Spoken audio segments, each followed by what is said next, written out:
নমস্কাৰ, আশা কৰিছোঁ সকলো ভালে কুশলে আছে। মই ৰশ্মি আপোনালোক সকলোকে নতুন এটা ভিডিঅ'ৰ মাজলৈ স্বাগতম জনাইছোঁ।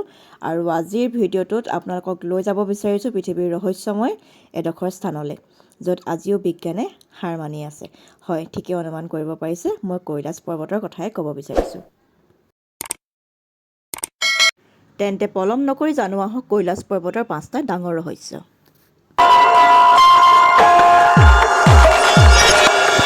মাউণ্ট এভাৰেষ্টৰ উচ্চতা কৈলাশ পৰ্বততকৈ বহু বেছি। তথাপিও হাজাৰ হাজাৰ লোকে এভাৰেষ্ট জয় কৰিছে, কিন্তু কৈলাশ পৰ্বতৰ শিখৰত আজিও কোনেও ভৰি দিব পৰা নাই। কোৱা হয় যে যিয়ে ওপৰলৈ যাবলৈ চেষ্টা কৰে তেওঁলৈ দুখীয়া ধনহীন নাথাকিলে বিপদৰ চিঠি পূৰণ হৈ যায়। কৈলাশ পৰ্বতৰ ওচৰত থাকিলে মানুহৰ বয়স অতি দ্ৰুতগতিত বাঢ়িবলৈ ধৰে। ভ্ৰমণকাৰীসকলে মন কৰিছে যে মাত্ৰ কেইঘণ্টামানৰ ভিতৰতে তেওঁলোকৰ নখ আৰু চুলি অদ্ভুত ধৰণে দীঘল হৈ যায়। ই আচৰিত ডাঙৰ ৰহস্য। তৃতীয়তে, কৈলাশ পৰ্বত পৃথিৱীৰ কেন্দ্ৰবিন্দু।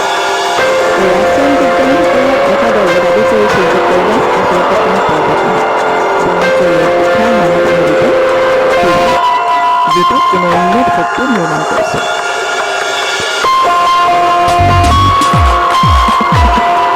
যেতিয়া কৈলাশ পৰ্বতত সূৰ্যৰ পোহৰ পৰে, তেতিয়া পৰ্বতটোৰ ছাঁত এটা স্পষ্ট স্বস্তিকা চিহ্ন দেখা যায়।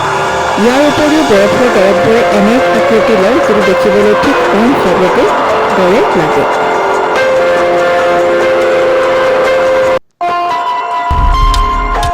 পঞ্চমতে, কৈলাশৰ ওচৰতে দুটা হ্ৰদ আছে, মানস সৰোবৰ আৰু ৰাক্ষসতাল। এই দুয়োটাই পোহৰ আৰু আন্ধাৰৰ পাৰ্থক্য বুজায়। মহাদেৱৰ বাসস্থান কৈলাশ পৰ্বত বিজ্ঞানৰ কাৰণে আজিও এক ৰহস্য। আজিৰ ভিডিঅ'টো কেনেকৈ জনাবলৈ নাপাহৰিব। নতুন এটা ভিডিঅ'ৰ সৈতে আপোনালোকৰ ওচৰলৈ আহিম।